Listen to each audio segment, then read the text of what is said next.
Why, hello, my Christmas loving friends. Welcome to our channel. I'm Kristen with Decorators Warehouse, and we are so glad that you're here today. If you have not heard of Decorators Warehouse, you're going to want to jump on a computer, go to decoratorswarehouse.com, and check out our year-round Christmas store. We have a giant retail store in Arlington, Texas, but we also sell online. So if you're here, I know that you want to take your decorating skills to the next level, and I've got you. We've got that covered. So we use a 4-step process, which essentially it's just layering. So we're gonna take these big, beautiful themed trees that you love. We're gonna really break it down and kind of unpack what goes into each layer so that you then feel equipped to take these methods and processes and do them on your own tree. Of course, you know, everything is meant to be adapted to your style. Your tree is a reflection of you, a reflection of the things that you love and that bring you joy. So we want to fill those trees with things that make you happy, and we want to decorate to a level that is comfortable for you. So you can go as big as you want, you can go as minimal as you want. That is completely a decision. Our job is to give you the techniques that you need to do any level of that. So with that said, we're gonna jump in. And first thing I wanna do is show you the amount of product that we are gonna use for this mid-size 7.5 foot tree. So this is for a 7.5 foot mid-size tree. And we're using 7s to 9s of almost everything. So usually whatever you think that you're gonna need, just add more. It takes a lot of product to fill a tree. So for a topper, you wanna use a variety of Christmas sprays. And when I talk about sprays, I'm talking about you know, the pieces like this that have foliage. You want height, that's a big part of it. So you don't want a real compact or small spray. You want pieces that are tall and that are gonna provide height to the top of your tree. And you also want a variety of textures. So as you can see, I've got kind of more of a leafy stem here. I've got a berry. So I love using leaves and berries together because they are just a good variety of textures. And then this one, it's just kind of a fun whimsy element. It's gonna tie everything in this gingerbread tree together. Now at the bottom of my topper, I like to include some of the florals that are gonna be used in the design of the tree. So these are the 2 that I'm using today to kind of transition into the base of my tree. These will kind of rest at the bottom and just kind of create cohesiveness throughout the tree. So let's get started. And this one, I'm not gonna do a super big topper on this. It's gonna be a little more on the minimal side, but if you like a fuller topper, I'm gonna be using like 2 to 3 pieces of each of these on this tree, but if you like it fuller, just adjust the quantities to like 5 to 7 pieces per style. And I'm using about 5 styles total. So I'm gonna start with my bulkiest piece, which is gonna be this berry. And for this 7.5 foot, I'm gonna kind of do 1 on the top, 1 on the back. I probably would do 3 of those for a 9 foot. So it's almost like the clusters that I talk about later, putting a cluster here, and a cluster there if it's a 9 foot, and 1 on the front and back for a 7.5. So I'm gonna start with the berry, and I'm gonna run the stem straight along the pole. And y'all, this process is clunky, so you might hit wires as you go, just kind of be gentle. But once it's there along the pole, you can take some of the branches, wrap it around just to kind of hold it in place. And then you're gonna spread it out a little bit because it's almost like you're creating little pockets to put your other styles. And then I'm gonna take this one, I'm opening it up, and I'm gonna repeat the same thing. So almost like on the exact back of the tree, it's gonna go straight down. And then same thing, wrap the branches around it. All right, so why is the topper important? It's so important, y'all. So you're doing all this work down here in the base of your tree. It's gonna be gorgeous. It's gonna knock your eyeballs out of your face, and your friends are gonna be so impressed, but you can't have a tree without a cap on the top. I mean, this is the part that makes the tree cohesive, that pulls the whole thing together. So I always start with my topper first. It's the easiest to do when you have an empty base to work with. So once my first style is placed, you know, I said if you want to go bigger, you absolutely can go bigger. You're just gonna put them closer together, essentially. Next, I'm gonna come in with this leafy, airy piece, and I'm gonna do that one next. And see, I'm just kind of, same thing, I ran it down and then I'm just kind of opening it up a little bit. And one on the back side. These are so fun. I'm gonna use 3 of these on this 7.5 foot tree. And again, when it comes to you, it's gonna be kind of stuck together. So just pull them open and out. And so much of design is just putting it in place, stepping back, looking at it, adjusting it. You know, nothing is ever perfect on the first try, and that's okay. Okay, and then to transition this topper, I'm gonna run these down, kind of right along the pole again. And then you wanna angle your top out. So instead of just going straight and then leaving it like that, bend it to pull that forward. And then again, use the branches if you need to kind of hold it in place. So I already mentioned that your tree should be a reflection of the things that you love, but it's also great to consider the room that your tree is going to be in, the style of decor that you have. This is obviously a kitchen tree, which I love doing kitchen trees. And I love this one especially because it makes me think of cookies and baking and all of the warm fuzzies. So this is a great tree to just kind of incorporate that Christmassy feel into other rooms of your home. So now that I kind of have this completed, I am going to come in with the step 2 of my 4-step process, which is the ribbon. I like to pair at a minimum of 2 ribbons together, and sometimes I'll even come in with a 3rd accent, but for this tree I'm using this fun printed gingerbread ribbon. Love the colors. It's going to tie everything together beautifully. And then I love this one too.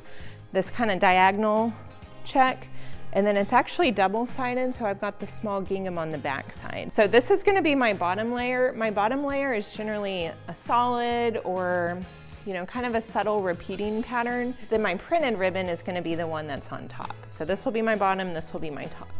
I'm going to come in with the ribbon. I'm going to start it at the base of the topper, and then I'm going to carry it through the body. All right, so I'm going to layer, going to pinch it together to create a tail. And then I'm folding it over to make a loop. Holding it in my hand, and then I'm going to do a hard twist, y'all. Really twist that. Because what that's doing, it's bringing the pretty side or the printed side of the ribbon forward. And you guys, this ribbon is amazing. It's so, such good quality. It's thick, it's wired. It's gonna hold its shape really nice, and it's gonna be something that I can use year after year. So I'm gonna start, and I'm gonna just make that one little loop in a tail and just kind of tuck it right under the flower, wrap that in, hold it in place. And then I'm gonna open these loops up a little bit. And then I'm kind of ready to carry that through the body. So when you're working with ribbon, this is the beauty of a wired ribbon. It's gonna go wherever I put it, essentially. So a lot of times our tendency is to just kind of pull it down, or we're just gonna wrap it around the tree. I like to work in series of loops and tails and cut every few loops. I just think it works beautifully, and then when you put all your trim around it, it really creates a really cohesive look. So I'm gonna kind of let that fall, just like that. It's not super tight, so you can see it's kind of billowing out. And then I think I'm gonna cut it there. There's no rhyme or reason to this. It's just kind of what looks right, what feels right. I could carry that into another loop, but I think for this one, I'm just gonna do that. And then I'm gonna cut a tail. You can do a diagonal, you can do a fishtail, whatever strikes your fancy. So see, this is all kind of one run. So now that I'm here, I want my next one to start kind of in this area and go down that way. So leaving a tail, and wrap that in place.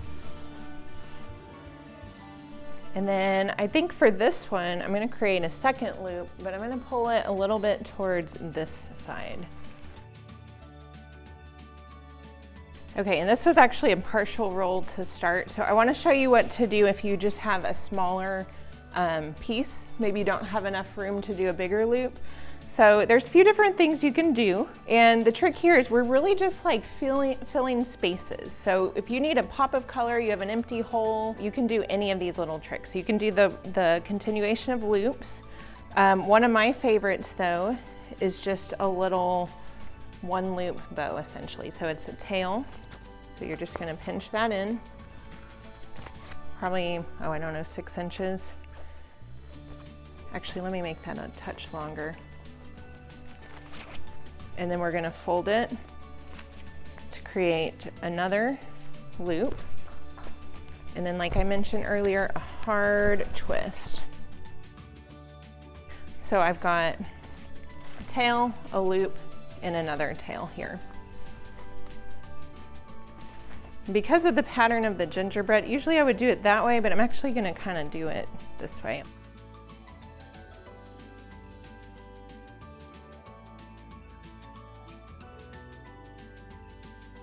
Okay, my second step is complete, which is the ribbon. And now I'm gonna move into step 3, which is florals and sprays. This step brings all the texture and dimension to your tree. So if you haven't used sprays before, I highly, highly recommend it.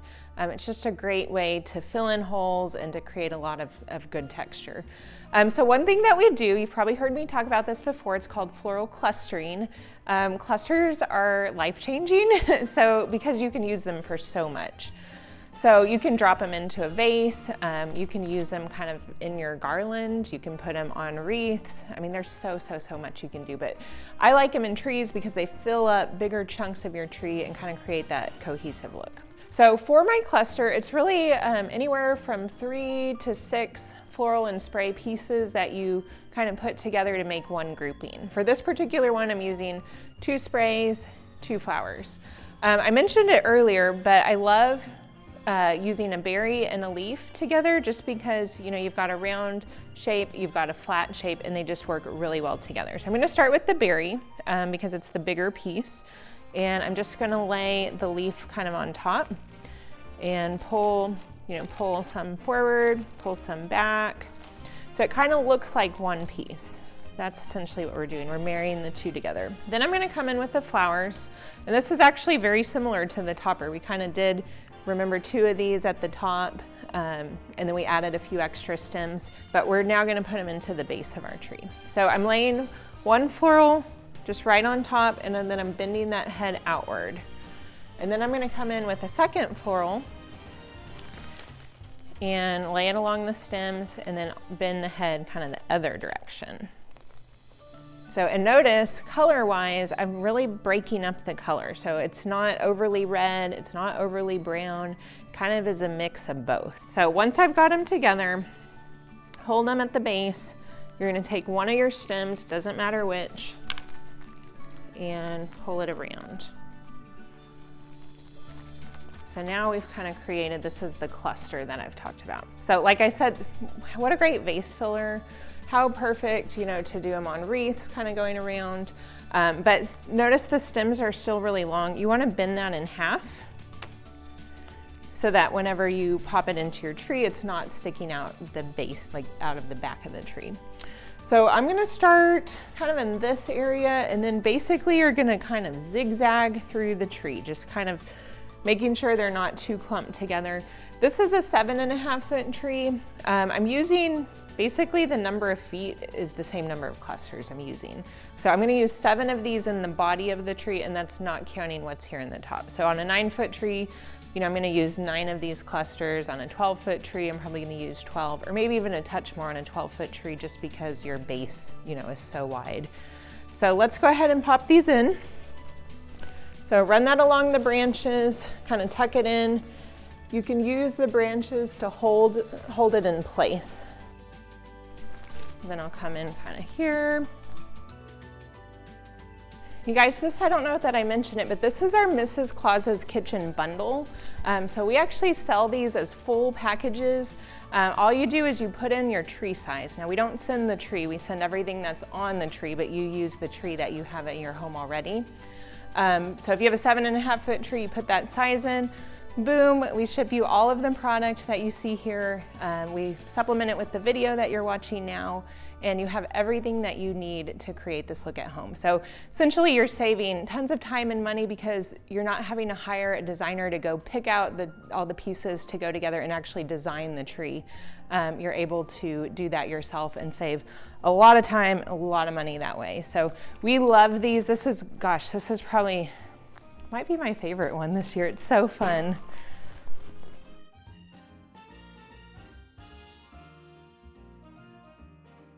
When my clusters are placed, I'm now going to come in with a whole bunch of single stem flowers and sprays, and I'll show you kind of my recipe there. But I'm going to use 7 of each of these. I absolutely adore them, and I'm going to place them kind of in between the flowers that are already on the tree. And I'll come back and fill that in. For my sprays, I love these. I think they're so fun. So I've got kind of that ice snowflake. I already put a bunch of these in the topper. I just have a couple more. These, because they're more vertical, you're gonna wanna place these going vertically, kind of near the top of your tree, rather than this way, because they're gonna be upside down. So I have a couple more of those. Marshmallows, so fun. Cookies, oh my gosh, hungry. And a red leaf here. So basically now I'm gonna do my florals, and then I'm gonna come in and just use this as filler. Wherever I have holes, I'm gonna stick a spray. I'm using 7 of each flower, 7 of each spray for a 7.5 foot tree, and then I'll use 9 of each for a 9 foot tree. So layer 3, Florals and Sprays, is complete. You can see what a huge impact adding all the sprays made to this tree. It just gives it a fun texture. I'm not overpowering on any one color. I have a good mix of red and white and brown to tie it together. The 4th step is our ornaments. This is our final layer. It's kind of like the icing on the cake. So I like to use a combination of balls, different sizes, different textures. And again, I'm kind of playing with that rule of color. I've got a red one, a white one, and then something that ties it together. All different sizes, and even some different textures as well. So those are gonna kind of create my foundation. Those are gonna go a little bit deeper into the tree, just kind of wherever I have holes, and that's gonna fill in, it's gonna fill in some space, and it's gonna conceal our pole.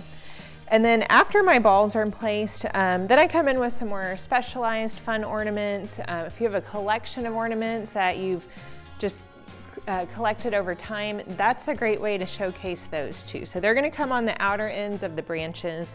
I've just got a fun candy cane, several different gingerbread houses and snowflakes. So this will be a great final touch and tie wonderfully with the gingerbread. For the balls, you can shove them in if you're lazy. I do.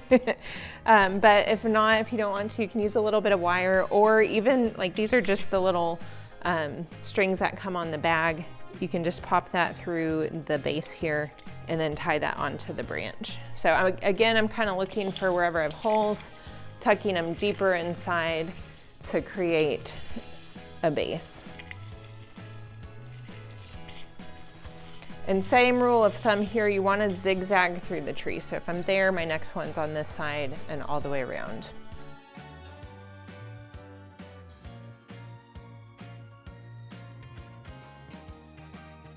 All right, that'll do it. Now you have a beautifully decorated gingerbread tree that is sure to impress all your family and friends.